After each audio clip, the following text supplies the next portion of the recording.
میشوند. البته یک بازی مهم نیز خواهد بود در پایگاه چمپیونی که با ایستگی بلند میکند و بازی نیز از مرکز میدان شروع میگردد که بازیگران رسم میزبان یعنی استقلال بازی رو از مرکز میدان آغاز میکنند.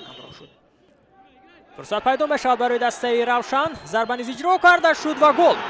حساب 1-0. اینجا روشن گل میزند اما حالت نوبازی است و اکنون باید بازیگران استقلال در ادامه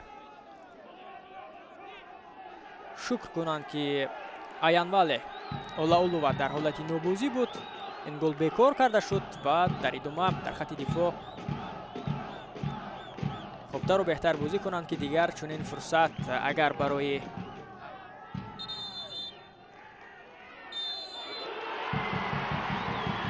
و اینجا اشاره می شود که گل است. مشاهدین عزیز، گلمراد سعدالله اشاره می کند که هیچ حالت نوبازی نیست و پاس میدهد.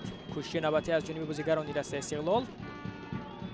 محمد جان پرتاب می کند، ضربه با سر اجرا کرده شد و توپ در داخل دروازه دسته روشن است و حساب 1-1 می شود.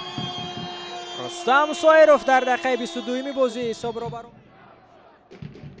ببینید که چگونه توپ را پرتاب کرد به سمت رستم سایروف است. با سمت توزیع کنار شبریز دهقانی پرتاب میکند توپ را بعد داخل جریمه گاه و اکنون گلی دوم نیز به دروازه روشن زده.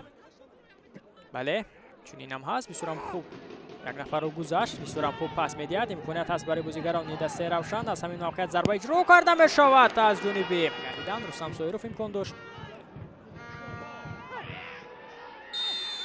پنالتی. گلمراد سعدالله در همین فرصت اکنون به دروازه احسان پنجشنبه قاعده بازی بران شده است. یکی از بازیگران با مهارت و با تجربه در حیطه استقلال به خطا ضربه پنالتی را اجرا میکند و حساب 3-1 می شود.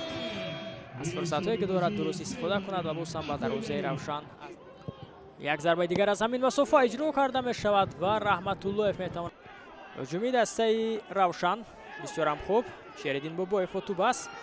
شریدین امکانیت هست ضربه را نیز اجرا میکند و چگونه گلی زیبا از اجرای شریدین بابایف. گلی هفتم خود را در موسم امسال لیگ اولی به ثمر میرساند. گذشت همه آن دفاعگران استقلالی که به سمت او توجه داشتند. اینجا بازیگر دسته روشن پرتاب نیز اجرا کرده شد. فرصت هست اکنون برای اندره مارکوویچ. یک ضربه دیگر اجرا کرده می شود و ببینید که چگونه و سگونه که در حیطه سطح بازی میکردند.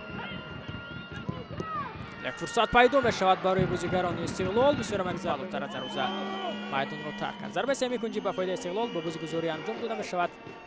احسان پرتاب میکند توپ را به داخل جریمه گاه و توپ در داخل دسته روشن است.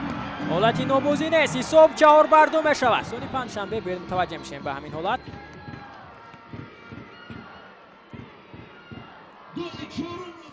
تلاش نوبتی از جانب بازیگران دسته استقلال. اون اکنون باز هم میخواند که گلی پنجم را به دروازه روشن زنند. امکانیت هم هست. ضربه اجرا کرده می شود و توپ در دروازه. حساب 5-2 می شود. مسرور غفورов حملگری جوانی که به میدان آمد به جای به حالت تکرار متوجه میشیم که چگونه توپ رو گرفت مسرور. رستم به او پاس داد، از همین مسافت ضربه را اجرا کرد و باز هم احسان فرصت دیگر بار پیدا می شود برای دسته استقلال. هجوم نوبتی از جانب دسته استقلال. مسرور غفورov اینجا موفق نشد. در این فهرست قرار دارند. فرصت پیدا می شود برای دسته روشن. چگونه ضربه بود توپ به تیر دروازه برمیخورد. کسی ورزشی ارتش و اسخیتا نتیجه مساوی 3-3 را به قید گرفتند و آخرین بازی که اولو است بازی مرکزی دور استقلال روشن با حساب 5-2 به سود دسته استقلال جریان دارد. باز هم 7 گل رو ندیده بودیم. لیکن امکانیت دیگر پیدا می شود و حساب اکنون 6-2 می شود. و دیگر خاطرش جمع است که امروز شاگردانش تمام. گلمراد سعدالله صدایشکش را از انجام کلاسیکوی فوتبالی تاجیک میان دسته استقلال و روشن در دور 20 لیگ اولی بلند میکند. بازی با حساب